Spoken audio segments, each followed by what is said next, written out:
Hello friends, welcome back to the new video. In this video guys, I will show you how can you off guys this bold text guys. You want to off it in your iPhone, so as you can off. And guys, now let's see how to off this bold text in iPhone 13. So let's see guys how to off this bold text in iPhone. So before starting video friends, I want to tell you, if you're new in my channel and you are watching my video first time, so first of all go and subscribe my channel, click the bell icon and like my videos.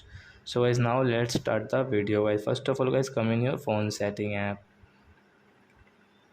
As you can see guys, this bold text guys has on. We want to off it.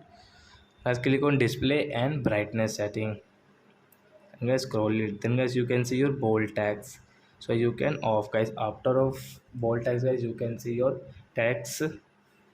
So as bold text has off in our iPhone guys. So I hope friends you have understood how to off bold text in iPhone.